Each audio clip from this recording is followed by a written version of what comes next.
하나님 말씀 사도행전 1장 6절에서 8절 말씀 읽어드리겠습니다. 저희가 모였을 때에 예수께 묻자와 가로되 주께서 이스라엘 나라를 회복하심이 이때니까 하니 가라사대 때와 기한은 아버지께서 자기의 권한에 두셨으니 너희의 알 바 아니요 오직 성령이 너희에게 임하시면 너희가 권능을 받고 예루살렘과 온 유대와 사마리아와 땅 끝까지 이르러 내 증인이 되리라 하시니라. 아멘.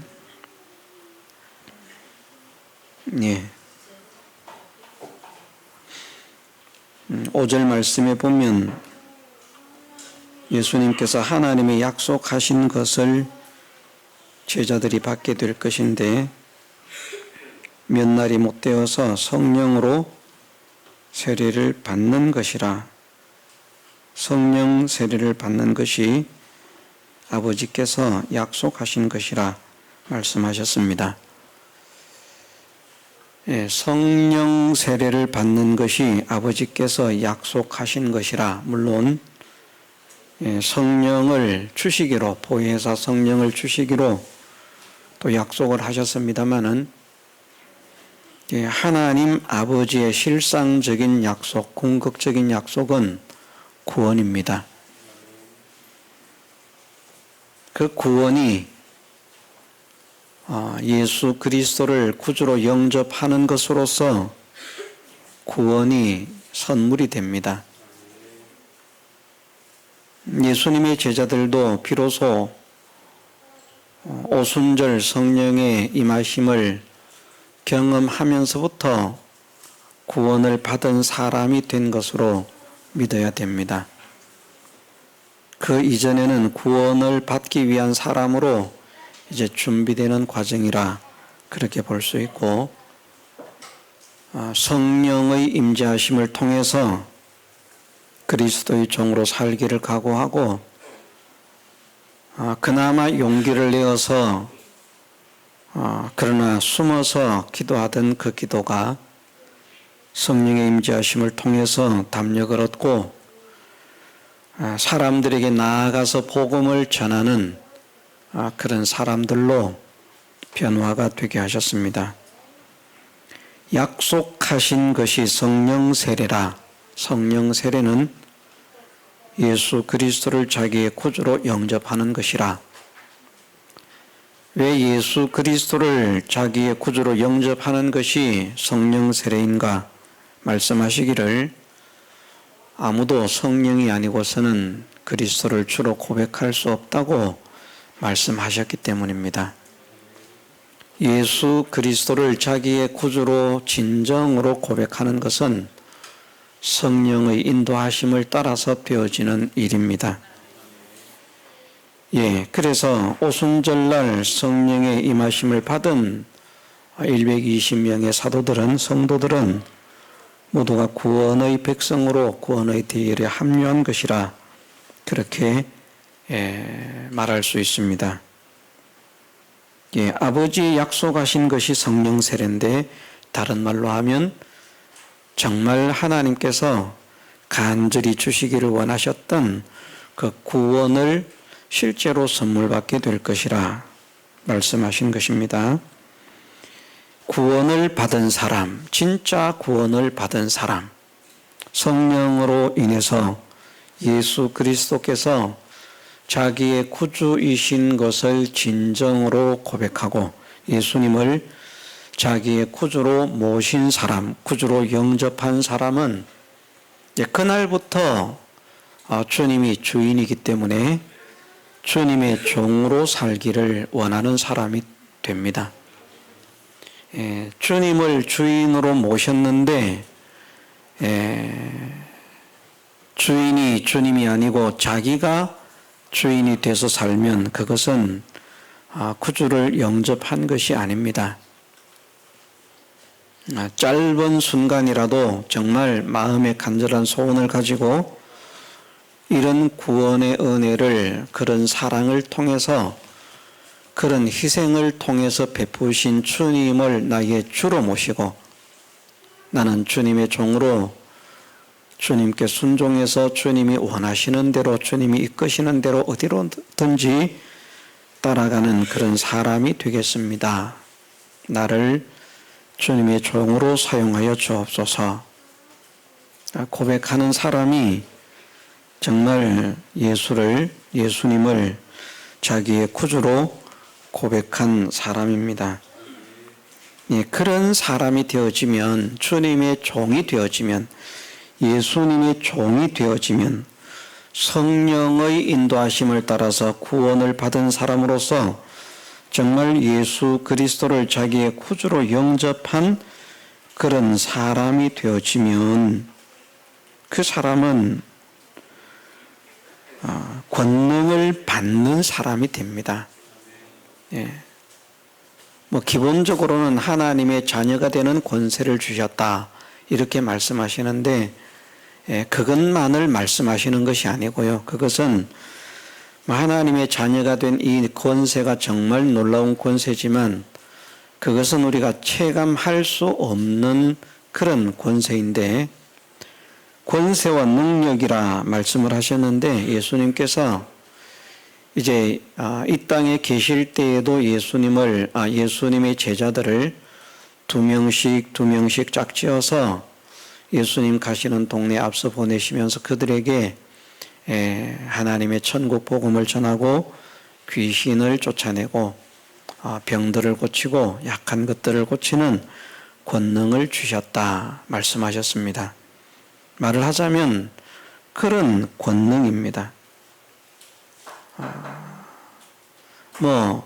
구원을 받은 사람이 예수 그리스도를 자기의 구주로 영접한 사람이 하나님의 자녀가 되는 권세를 받은 것은 그것은 당연한 것이고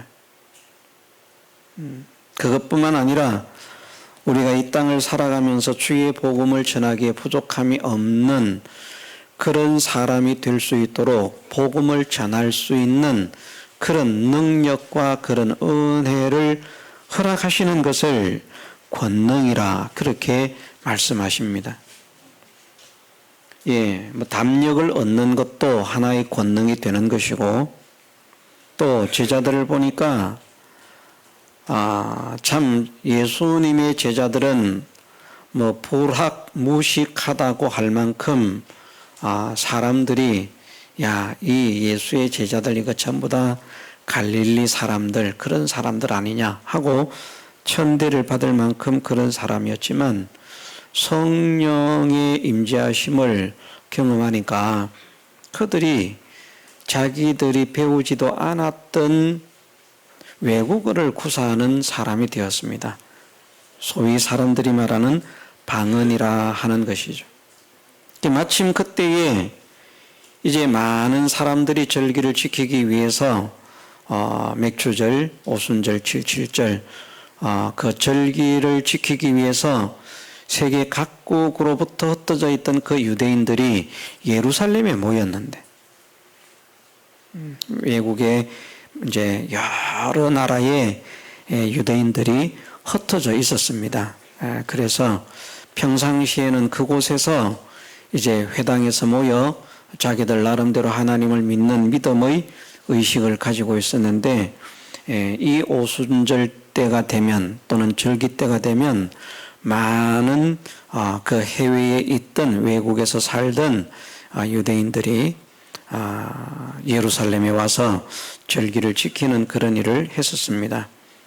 그런데 그런 곳에 가보지도 않았던 예수님의 제자들이 그 세계 각국으로부터 온 사람들이 살던 곳에서 사용하던 언어를 막 말을 하는 겁니다. 성경을 바르게 해석을 해야 되는데 잘못 해석하는 사람들은 예수님의 제자들이 그냥 히브리어로 말을 했는데 그 각 세계 각국에서 온 사람들이 자기들이 사는 곳의 말로 알아들었다 그렇게 말하는 사람이 있습니다. 근데 그것은 이제 잘못된 것입니다. 그렇게 말하는 것은 이렇게 말을 하는 것인데 사도행전 2장 8절에 보면 7절 8절에 보면 다 놀라 기히 여겨 이르되 보라 이 말하는 사람이 다 갈릴리 사람이 아니냐 우리 각 사람의 난 곳 방언으로 듣게 되는 것이 어찌미뇨. 이제 이 말씀을 근거해서 예수님의 제자들이 히브리 말만 하고 있는데 세계 각국에서 모였던 사람들이 그것을 자기들의 말로 알아들었다. 그래서 방언의 은사는 외국어를 구사하는 것이 아니라 나는 내 말을 하지만 우리나라 말을 하지만 평상시 사용하는 말을 하지만 그곳에 앉아 있는 사람들이 자기들이 사용하는 언어로 알아듣게 되는 이것이 방언의 은사다. 이렇게 해석하는 사람이 있습니다. 그런데 그것은 잘못된 것입니다. 왜 잘못된 것이냐? 먼저 2장 4절에 보면 3절 4절에 보면 사도행전 2장 3절 4절에 보면 불의 혀같이 갈라지는 것이 저희에게 보여 각 사람 위에 임하여 있더니 저희가 다 성령의 충만함을 받고 성령이 말하게 하심을 따라 뭐라고 했습니까? 히브리 말을 했다고요? 아니요. 다른 방언으로 말하기를 시작하니라. 이랬기 때문에 각국에서 모였던 사람들이 자기들이 사는 곳에서 말하는 그 소리를 듣게 된 것입니다. 히브리 말을 하는데 그곳에서 온 사람들이 그냥 성령의 능력으로 그 말을 이해해서 우리 동네 말이네 이렇게 알아들은 것이 아니고 성령의 능력으로 성령께서 말하게 하심을 따라서 그 많은 제자들이 각기 다른 방언으로 말을 하기 시작했다는 것입니다. 그것이 방언의 은사입니다. 그래서 참고적으로 말씀을 드리면 오늘날 한국 교회에서 많은 교회들이 방언이라고 하는 기도할 때 방언하고 방언 은사 받았다고 하고 하는 그것은 다 비성경적인 것이고 마귀의 잡소리라고 생각하시면 됩니다.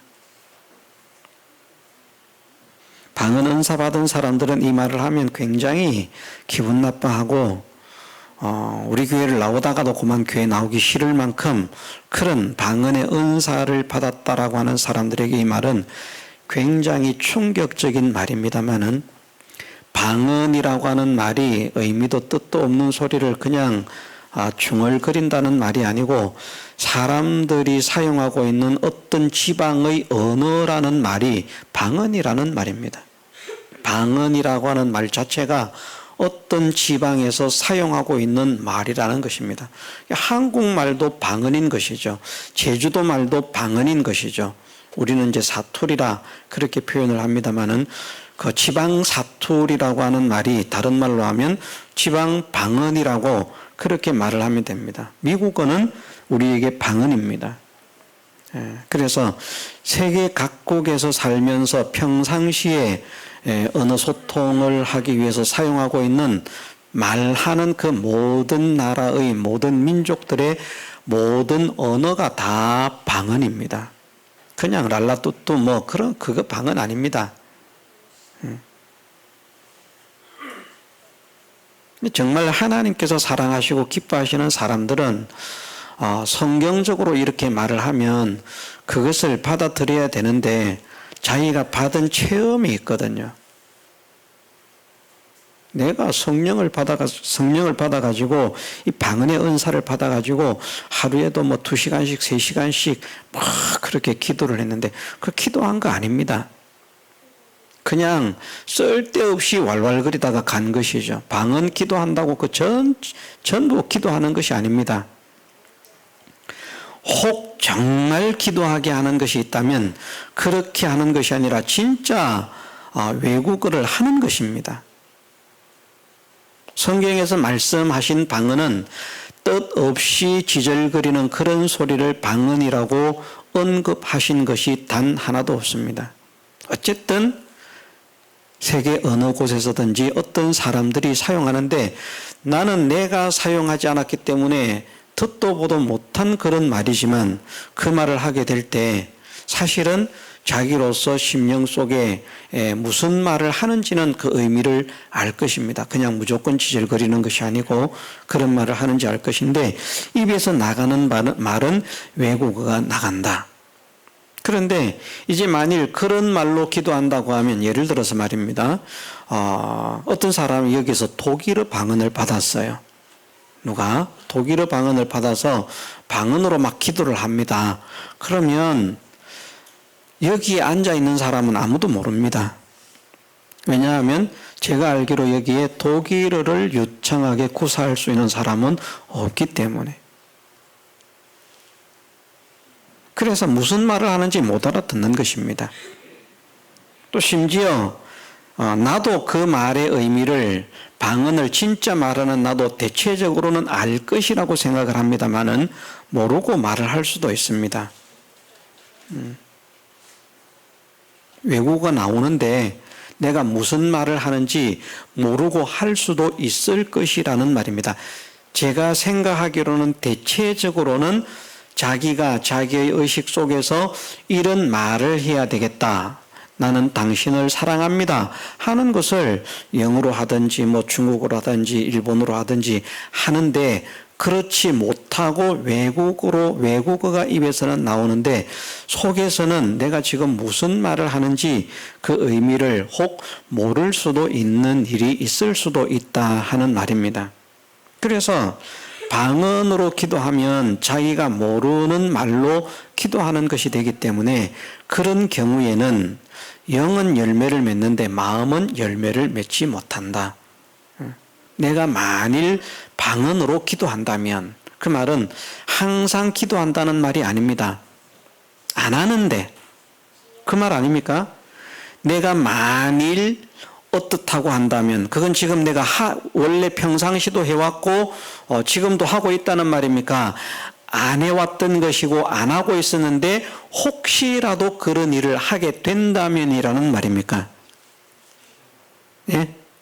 만일이 어떤 말입니까? 해왔던 일입니까? 아니죠. 해왔던 일이 아닙니다. 그래서 바울 사도를 통해서 말씀을 하게 하실 때에도 바울이 방언으로 기도하는 것에 대해서도 그렇게 말씀을 하십니다. 고린도전서 14장 14절 말씀을 보면 내가 만일 방언으로 기도하면 내가 방언으로 기도할 때 내가 방언으로 기도하면이라고 말씀하지 않고 내가 만일이라고 합니다. 만일 나는 방언으로 기도하지도 않지만 기도하지도 않았었고 지금도 기도하고 있지 않지만 만일 내가 방언으로 기도하는 일이 있다면이라는 말입니다. 그렇지 않습니까? 내가 만일 방언으로 기도하면 제가 이거 국어 능력이 떨어져서 해석을 잘못하는 것인지 모르겠습니다. 여러분들 생각은 어떻습니까? 학교 선생님들 내가 만일 방언으로 기도하면 이라는 말씀은 내가 방언으로 기도를 하고 있다는 말입니까? 아니면 혹시라도 내가 방언으로 기도하는 일이 있다면 이라는 말입니까? 후자죠. 분명히 바울이 방언으로 기도하지 않았습니다. 성령이 충만함에도. 그런데 만일 내가 방언으로 기도하면 나의 영이 기도하거니와 나의 마음은 열매를 맺히지 못하리니. 그러면 어떻게 할꼬? 내가 영으로 기도하고 또 마음으로 기도하면 내가 영으로 찬미하고 또 마음으로 찬미하리라.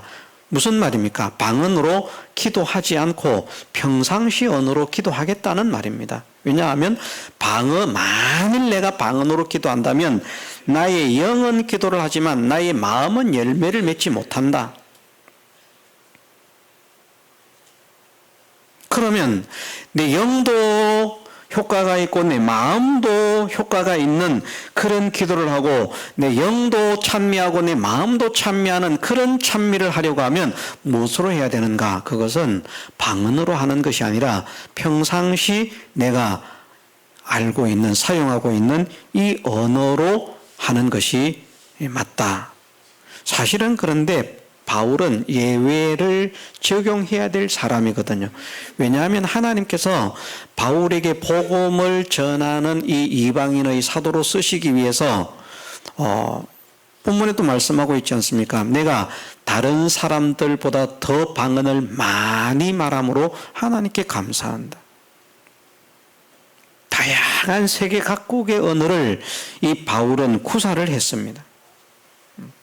그래서 사실은 얼마든지 방언으로 기도할 수 있는 사람인데도 기도할 때 그렇게 하지 않는다는 겁니다. 평상시 자기가 사용하는 언어로, 외국인들을 전도할 때 사용하는 그 방언이 아니라 내가 평상시 생활할 때 사용하는 그 언어로 기도하겠다 하는 것이 내가 영으로도 마음으로도 기도하고 찬미한다, 열매를 맺게 하겠다, 그렇게 말씀을 하시는 것입니다. 어쨌든 그것도 능력입니다. 복음을 전하게 하기 위한 능력. 그렇지 않습니까? 내가 영어를 배우지도 않았는데 갑자기 내 입에서 영어가 유창하게 나가는데 복음을 전하기에 충분한 그런 영어가 구사가 된다고 하면 그건 능력입니다. 그것도 능력이고요. 예수님께서 전도를 하러 나가는 제자들에게 또 어떤 권세를 주셨다고요? 어떤 능력을? 귀신을 쫓아내고 병을 고치고 약한 것들을 고치는 그런 권능을 주셨다. 그것도 능력입니다. 그래서 예를 들어서 이 초대교회 시대에 사도들이 복음을 전하기 위해서 막 사역을 할 때, 자, 병을 고치는 이적의 역사들이 많이 나타났습니까? 안 나타났습니까? 나타났죠. 그것을 통해서 사람들이 복음을 듣게 하는 것이거든요. 그래서 권능을 주시니라, 권능을 받고 라고 하는 말씀은 권세와 능력을 받는다는 말인데, 권세는 기본적으로 우리가 하나님의 자녀가 되는 권세라면 능력은 복음을 전하는데 요긴하게 사용할 수 있는 모든 은사들을 능력이라, 그렇게 말할 수 있죠. 그것이 때로는 물질이 될 수도 있고요, 때로는 지식이 될 수도 있고요, 때로는 언어가 될 수도 있고요, 때로는 병을 고치는 신유의 은사가 될 수도 있고요. 다양한 면으로 능력은 한 가지만 어떤 능력을 주시겠다 이렇게 말씀하지 않았기 때문에 복음을 전하는 이 일을 위해서 다양한 능력을 허락하시겠다. 그러면 자, 예수님께서 제자들에게 이제 최종 마지막으로 하시는 말씀이라 할 수 있는데, 오직 성령이 너희에게 임하시면 너희가 권능을 받고 예루살렘과 온 유대와 사마리아와 땅끝까지 이르러 내 증인이 되리라 하시니라. 이 말씀을 마치고 바로 저희 보는 데서 올리워 가셨다. 마지막 말입니다. 무슨 말씀을 하신 것입니까? 예루살렘과 온 유대와 사마리아와 땅끝까지 이르러 주님의 증인이 되는 이 일을 위해서 성령의 능력으로 권능을 주신다는 말씀입니다. 그래서 우리가 성령의 능력을 받은 사람이라면 복음을 전하는 사람이 되기도 해야 되지만, 또 바꾸어서 말하면 우리가 부족하고 연약할지라도 복음을 전하는 자로 살기를 힘쓰면 거기에 합당한 은혜와 능력을 주신다는 말씀도 됩니다. 많은 사람들이 그것을 체험하거든요. 장사를 하던 사람들이 평소에 장사가 안 되었는데 전도를 했더니 갑자기 장사가 잘 되더라. 생각을 잘 못하고 있지만 나중에 보니까 내가 복음을 전했더니 하나님께서 이런 역사를 하셨는가 보다, 그렇게 간증하는 사람. 또 어떤 사람들은 자기가 병이 있었는데 복음을 전했습니다. 그랬더니 그 병이 깨끗하게 고침을 받았다. 그래서 또 간증하는 사람들이 있습니다. 일산인가 가면 팔복교회라고 하는 교회를 하고 있는 여자 목사님이 있습니다. 그래서 여자 목사님이 담임 목회를 하기 때문에 그것은 합당하지 않습니다만은 어쨌든 그분이 처음으로 예수님을 믿게 됐을 때, 첫날 교회를 갔다 오는데 자기는 뭐 말씀도 잘 못 들었대요. 뭐라고 그러는지 뭐 알아듣지도 못하겠고 제대로 뭐 들은 것도 없고, 그런데 어쨌든 자기 속에는 기쁨이 있었는지 그 성경책을 사람들에게 보여주면서 지금 내가 어디 갔다 오는지 아냐고 교회를 갔다 온다면서 자랑을 했다는 것입니다. 그런데 그날부터 전도를 시작했다. 믿기 시작한 첫날부터 전도를 시작했다. 그런데 그 가정 형편은 정말 어렵고요. 경제적으로. 가정 형편은 정말 어렵고, 또 자기도 자기 남편도 다 암으로 병이 걸려서 사형 선고를 받은 사람들이고, 돈이 없으니까 병원에 갈 그런 뭐 처지도 못 되었는데, 옛날 일이니까 지금은 이제 뭐 의료보험 이런 것들이 시설이 잘 이제 이렇게 이제 돼서 좀 그것이 낫습니다만은, 옛날은 의료보험 제도가 있었다고 해도 지금처럼 뭐 기초수급자다 뭐 이런 제도가 옛날에는 없었기 때문에, 몇십 년 전의 일이니까 없었기 때문에 그런 사람이 의료보험을 들고 있다고 해도 돈이 없으면 병원에 가서 치료받기가 쉽지 않았습니다. 엄청난 돈이 들었기 때문에. 그러니까 병원을 못 가고 죽기만을 기다리다가 그렇게 누군가에 의해서 교회를 나가게 되고, 교회를 갔다 오는데 뭐 설교는 하나도 못 알아들었지만 어쨌든 마음에 기쁨이 있어서 자랑을 하고, 그러면서 그것이 전도가 시작이 되어서 매일 전도를 했는데 결국은 그 교회의 전도왕이 되고, 그래서 주안교회라고 하는 교회의 최초의 전도왕이 그분이라는 겁니다. 인천에 가면 주안교회라고 큰 교회가 있습니다만 지금 뭐 10만 명이 남는 그런 교인들이 예배를 드리고 할 것인데, 그 교회의 최초의 전도왕이 그분이라는 겁니다. 나머지 전도왕들은 다 그분에 의해서 나온 이제 뭡니까? 쫄병 전도왕들. 그런데 그 교회 출신 전도왕들이 전국으로 돌아다니면서 이 전도 강연을 하는 사람들이 많이 있어요. 그런데 그 시초가 이분이었다는 거예요. 근데 놀랍지 않습니까? 그렇게 했는데 병원에도 가지 않았는데 어느 날 보니까 자기도 자기 남편도 가족 모두가 병을 다 치료받았다는 겁니다. 자기는 한 게 전도밖에 없다는 거예요. 어떻게 사는지도 모르고 열심히 전도를 했는데 결국은 그렇게 함으로 인해서 그 사람이 또 전도하는 그것으로 자기의 삶이 열려지고 경제적인 문제도 해결이 되고 그 몸에 있던 질병도 고침을 받고, 그런 것이 권능입니다.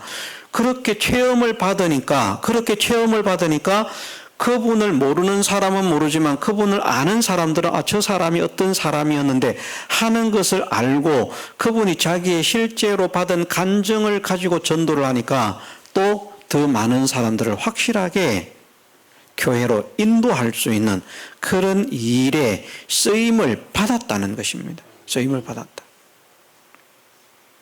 그런 것도 전도자들에게 주시는 하나님의 권능이라 이렇게 말할 수 있습니다. 먼저 권능을 주셔서 복음을 전하게 하실 수도 있고요. 정말 그런 사람들처럼, 그런 분들은 말을 하자면 먼저 권능을 받은 사람이 아니라 전도가 먼저 시작된 사람들입니다.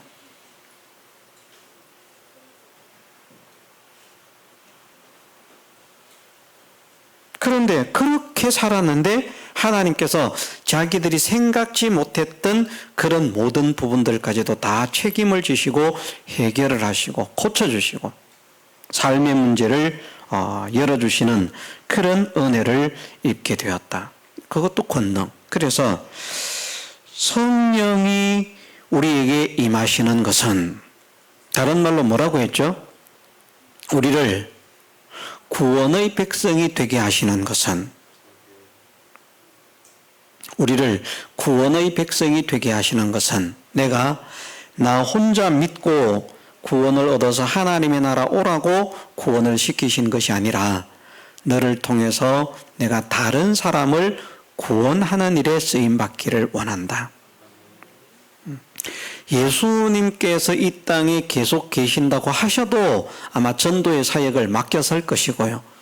그러나 주님은 어쨌든 성천하시고 이 땅에 계시지 않기 때문에 복음 전도의 사역을 이제 예수님의 제자된 구원의 백성들이 그 일을 감당해야 한다는 사실을 우리가 깨달으면 복이 있습니다. 그래서 내가 복음을 전하는 사람이 되어야 되겠다. 그런데 복음을 전할 때 어떻게 말씀하는가? 간략하게 말씀하려고 하니까 깊이는 못 들어갑니다.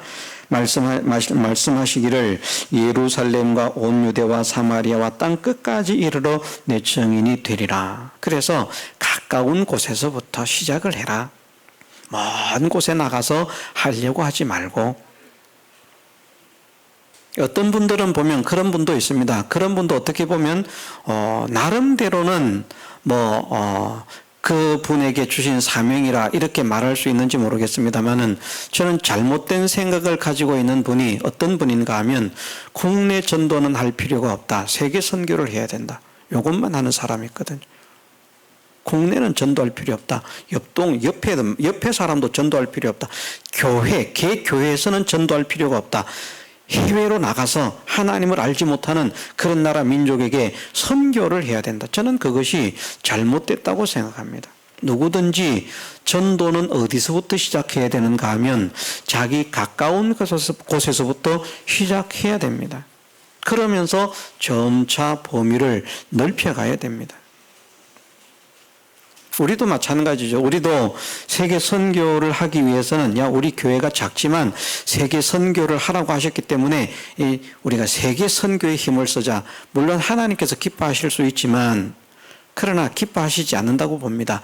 그런 교회가 되려고 하면 먼저 교회가 주변 사람들을 전도를 해야 됩니다. 그리고 힘 있는 교회가 되면 얼마든지 영향을 넓혀 나갈 수 있습니다. 그런데 사실은 가까운 곳에 복음을 전하는 것이 쉬운가? 말씀하시기를 선지자가 가족들 외에는 존경을 받지 않음이 없느니라고 말씀하신 것처럼 선지자라도 가족에게는 참 존경받기가 힘이 듭니다. 왜냐하면 1년 365일 하루 24시간 내내 붙어 살기 때문에 그 사람의 실체를 알잖아요. 그죠? 우리 동네에서는 깡패질을 하고 조폭짓을 하다가도 저 부산에 가서 탁 단정하게 있고 하나님은 여러분을 사랑하십니다. 저도 여러분을 사랑합니다. 예수님 믿고 구원 얻으세요. 그러고 있으면 목사람이 제천에서 조폭을 하는지 깡패 어떻게 알겠습니까? 그런데 내가 제천에서 조폭 깡패 생활을 하고 있는데 군데군데 다니면서 행패를 부리고 있는데 저 사거리 길에 나가지고 웃으면서 그때만 전도할 때만 말입니다. 그러고 있으면 기가 찰 일 아니겠습니까?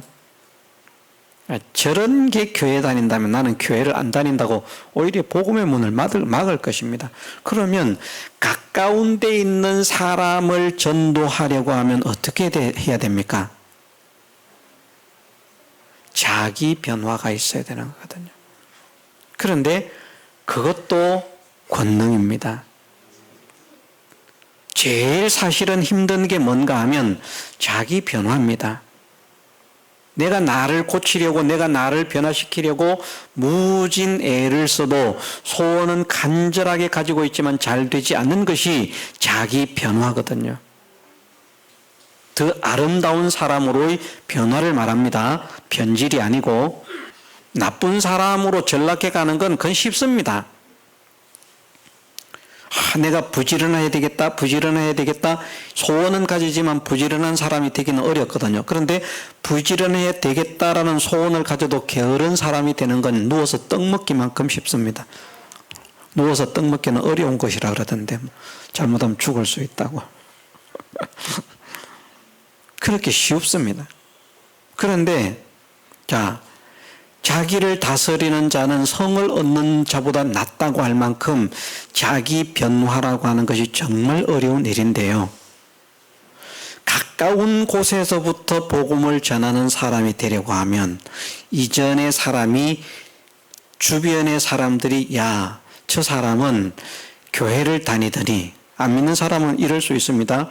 저 사람이 교회를 다니더니, 저 사람이 하나님을 믿더니, 저 사람이 예수쟁이가 되더니 엄청 변했어.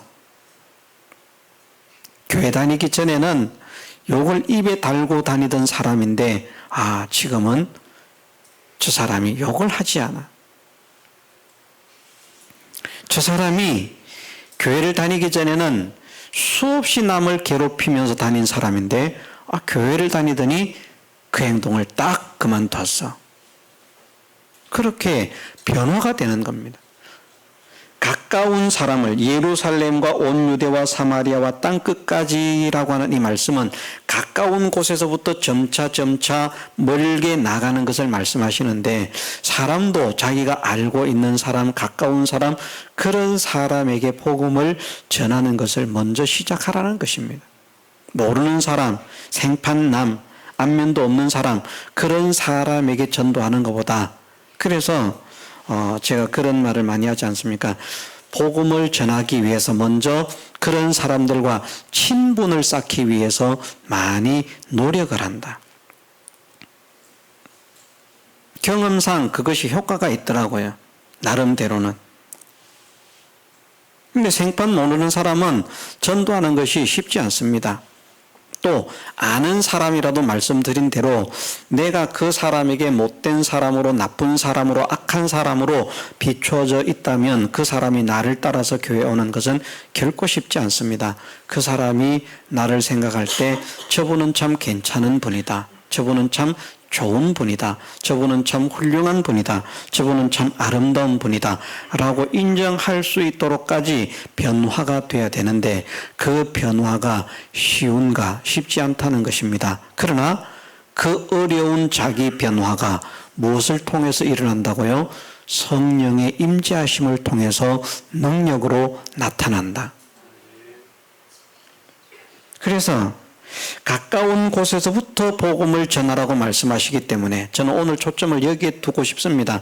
가까운 곳에서부터 복음을 전하라고 말씀하시기 때문에 일단 내가 알고 있는 가장 가깝고 가장 친근한 사람들부터 복음을 전하는 사람이 되자. 그러려고 하면 그분들이 나를 따라올 수 있도록 내가 그들을 이끌 수 있는 그런 사람이 되어야 되겠고, 말만 가지고 가자 강제할 수 있는 담력이 생겨지는 것이 아니라 내가 그렇게 말을 할 때 나를 따라서 올 수 있도록 그 사람들이 나를 좋아하고 호감을 가질 수 있는 사람으로, 아름다운 사람으로, 덕스러운 사람으로 자기 변화가 있는 사람이 되자. 그것이 무엇을 통해서 되는가? 성령의 능력을 통해서 된다. 그래서 이것을 우리가 기도하고 힘을 쓰십시다. 하나님, 내가 변화되기를 원하는데 변화되려고 노력을 했지만, 힘을 썼지만 참 쉽지 않습니다. 말이 변하는 것도 쉽지 않고, 생각이 변하는 것도 쉽지 않고, 행동이 변하는 것도 쉽지 않고, 성격이 변하는 것도 쉽지 않고 참 어렵습니다. 그러나 말씀하시기를 성령이 임하시면 권능을 받는다고 말씀하셨사오니 복음을 전할 수 있는 사람이 될 수 있도록 나를 변화시키는 주 성령의 능력이 나에게 역사해 주시기를 원합니다. 그래서 가까운 곳에서부터 사람들을 구원시켜내는 이 일에 쓰임받는 복음의 일꾼이 되게 하옵소서. 이것을 오늘 오후에 우리 교회 모든 성도들이 소망하고 각오하고 결단하고 기도하면서 힘을 쓰는, 남은 생에 힘써 나가는 그런 우리 교회 모든 성도들 되게 해주시기를 주님의 이름으로 축원합니다. 다 같이 통성으로 기도드리겠습니다.